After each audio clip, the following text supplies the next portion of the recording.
নমস্কার বন্ধুরা, মৌসুমি লাইভ কিচেনে সকলকে স্বাগত। আজ আমি বানাচ্ছি পাতলা মাংসের ঝোল, আলু দিয়ে বানাচ্ছি। সেটা কিভাবে বানাচ্ছি সেটাই আমি বানিয়ে দেখাচ্ছি। এখানে মাংস আধা কিলো মাংস ধুয়ে পরিষ্কার করে নিয়েছি। এখানে রসুন আছে, আদা আছে। শিলে আমি আদা রসুনটা ভালো করে মসৃণ করে পিষে নেব। আমার মারা বলে যে যত ভালো মশলা পেষা হবে ততই ভালো রান্না হবে, সেই জন্য খুব ভালো করে মসৃণ করে চন্দনের মতন করে আমি ভালো করে মশলাটা পিষে নেব। খুব কম তেল মশলাতে রান্নাটা হবে, একদম পাতলা পাতলা ঝোল বানাবো আলু দিয়ে। গরম আসছে, খুবই গরম, এতে খুব পাতলা মাংসের ঝোল ভালো লাগে খেতে আলু দিয়ে। এখানে আধা কিলোতে জন্য চারটে মিডিয়াম সাইজের পেঁয়াজ আমি কেটে রেখেছি। রসুন আদা পেস্টটা দিয়ে দিলাম, একটা ছোট টমেটো এতে আমি দিলাম। বেশি টমেটো দেবো না, বেশি টমেটো দিলে টক হয়ে যাবে। 100 গ্রামের মতন আমি এতে সর্ষের তেল দিয়েছি। এই 4টে তেজপাতা দিলাম। বেশি কোনো মশলা এতে আমি দেবো না। স্বাদ মতন নুন দিলাম, হলুদের গুঁড়ো দিলাম, লঙ্কার গুঁড়ো দিলাম। খুব ঝাল করব না, জিরের গুঁড়ো দিলাম। ঝালটা নিজের ইচ্ছে মতো যে যেমন খাবেন দেবেন। খুব ভালো করে মশলাটাকে মাংসটাকে আমি মেখে নিয়েছি। যত সুন্দর মাংস মাখা হবে তত কিন্তু মাংসতে স্বাদ হয়। খুব ভালো করে হাতে সাহায্যে খুব ভালো করে মাংসটা আমি দেখুন মেখে নিয়েছি। মেখে এবারে আধা ঘন্টা মতন এটাকে আমি ঢেকে রেখে, যতক্ষণ মাংস ম্যারিনেট করা যায় ততই ভালো হয়। আমার অত সময় নেই, সেই জন্য আমি আধা ঘন্টায় মাংসটাকে আমি ম্যারিনেট করার জন্য রেখে দিয়েছি। এখানে খানিকটা সর্ষের তেল দিয়েছি। একটা বড় আলুকে 4 টুকরো করে কেটে নিয়েছি। কেটে নিয়ে ভালো করে আলুটাকে ভেজে নিচ্ছি। লাল লাল করে একটু আলুটাকে ভেজে নেব, তাহলে মাংসে ভালো স্বাদ হবে। এমনি আলু দিয়ে দিলে কিন্তু অত ভালো স্বাদ হবে না, আলুতেও অত ভালো স্বাদ হবে না, সেই জন্য আলুটাকে কিন্তু ভেজে নেওয়া দরকার। আলুটা ভেজে নিয়েছি, দেখুন ভাজা হয়ে গেছে। এবারে আলু আমি তুলে নিচ্ছি। তুলে নিয়ে একটা মিডিয়াম সাইজের পেঁয়াজ আমি কেটে রেখেছি ঝিরি করে, সেই পেঁয়াজটা আমি ফোড়নে দিচ্ছি।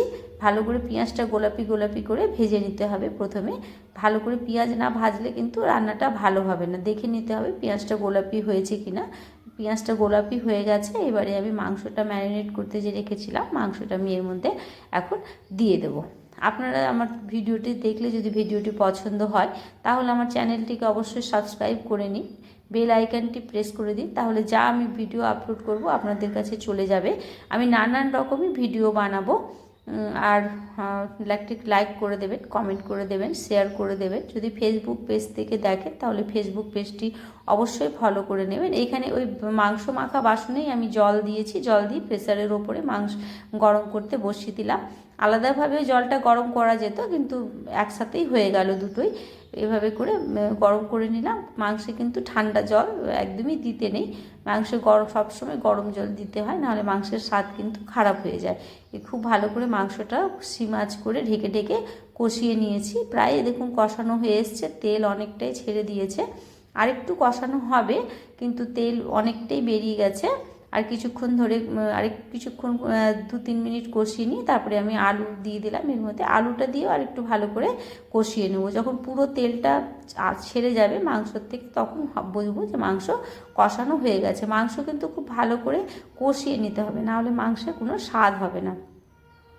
দেখুন কষানো প্রায় হয়ে গেছে, আর একটু ঢেকে কষিয়ে নিচ্ছি। দেখুন তেল অনেকটা ছেড়ে গেছে। এবারে আবার একটুখানি নেড়ে দেখে নিচ্ছি, অনেকটা তেল ছেড়ে গেছে। দেখুন কি সুন্দর রং এসেছে। আর পাতলা পাতলা এই গরম আসছে, গরমে পাতলা মাংসের ঝোল আলু দিয়ে খেতে দারুণ লাগে। এটা রুটি দিয়েও খেতে খুব ভালো লাগে, পরোটা দিয়েও খেতে ভালো লাগে, যা দিয়েই হোক পরিবেশন করা যাবে। প্রায় কষিয়ে এসেছে।